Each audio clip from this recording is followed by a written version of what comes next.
I've never met a person who was not successful that didn't have a great amount of self-discipline within their life.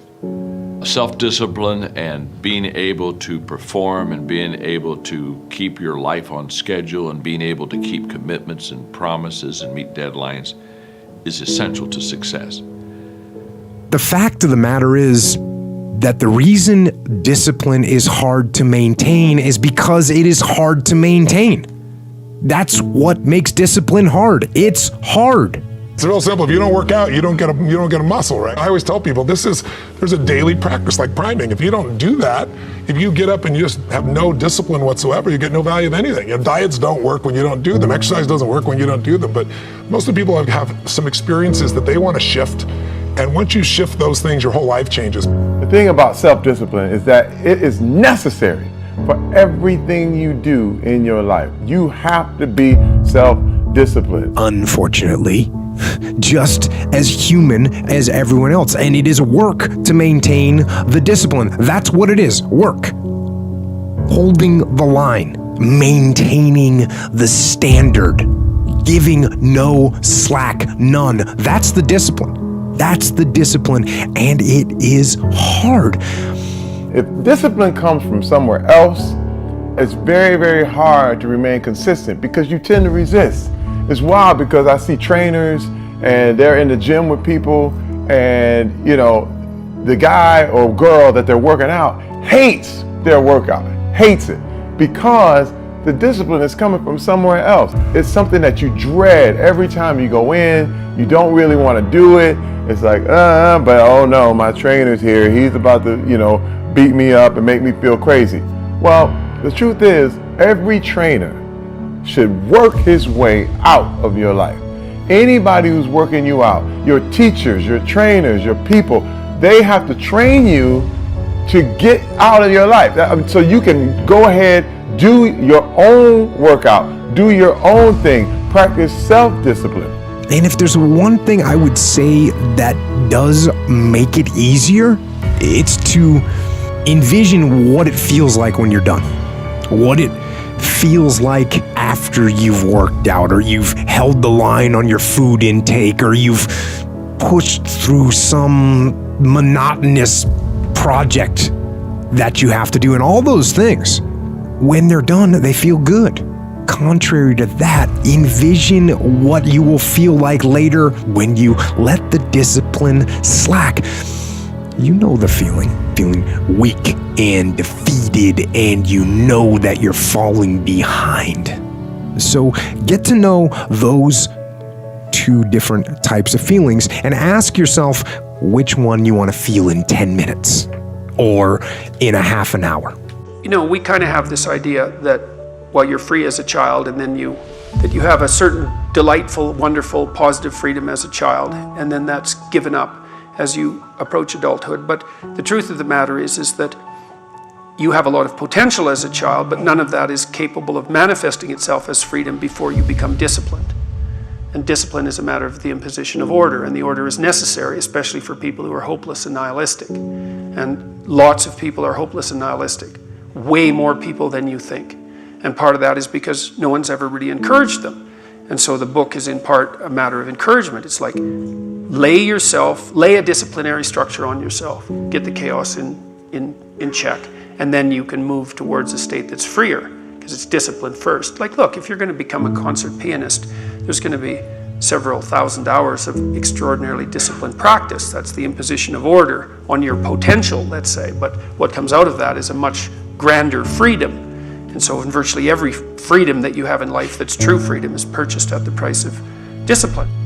When the thing is done, when the discipline has been implemented, remember what that feels like, and then remember that those minutes and those hours, they turn into weeks and months and years, and holding the line in those critical minutes will put you in an infinitely better place, physically and mentally, if you maintain the discipline.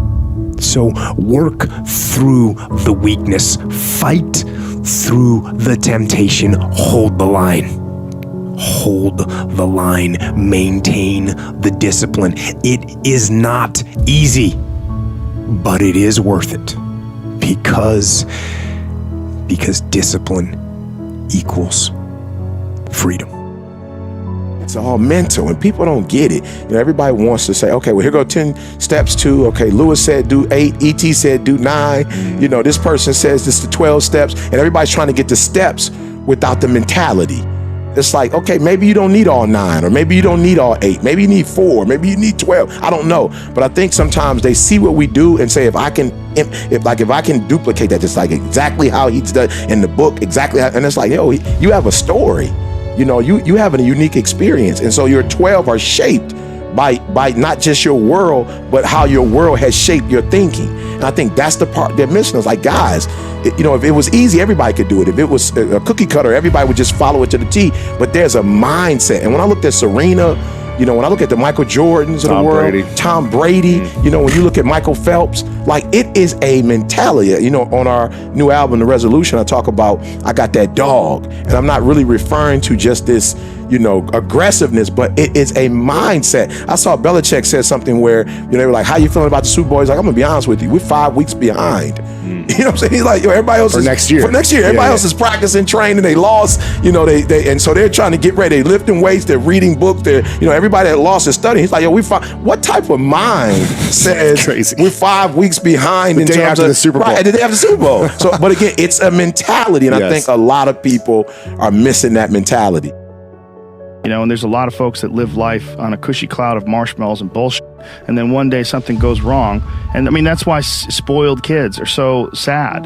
Like a spoiled young boy is one of the saddest things ever. A young boy that becomes a man and can't take care of himself, and his dad has to keep on rescuing him. His dad has to keep on bailing him out of situations and giving him money. I've met guys like that, and that is a crippling affliction when they don't have the character themselves to be able to get by in life. They constantly need someone to help them and bail them out. Even as a grown man, I've met guys in their 40s that still need help from their parents.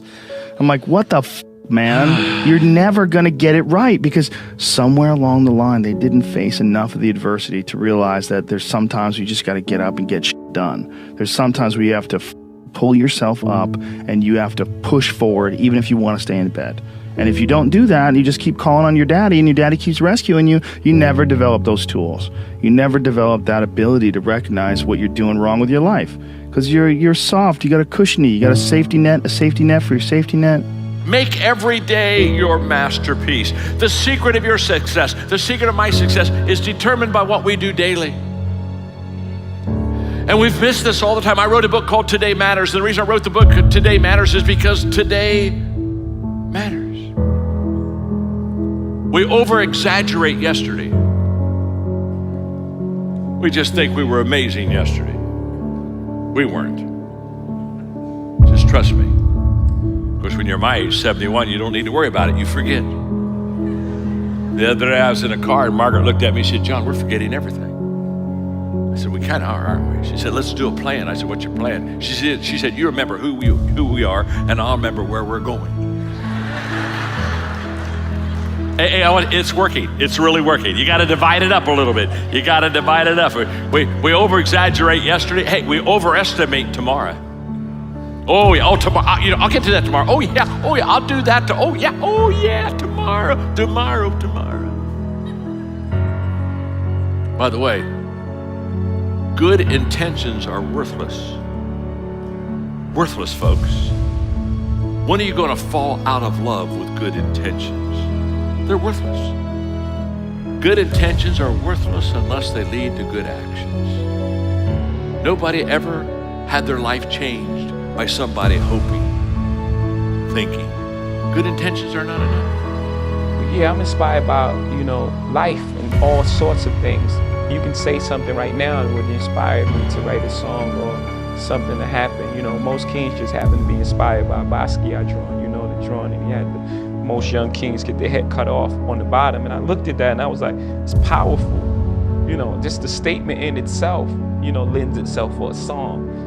Song starts inspired by Basquiat. My chariot's on fire. Everybody took shots at my body up. I'm tired.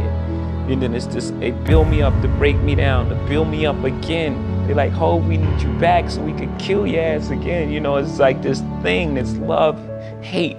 thing that the world has with success, period.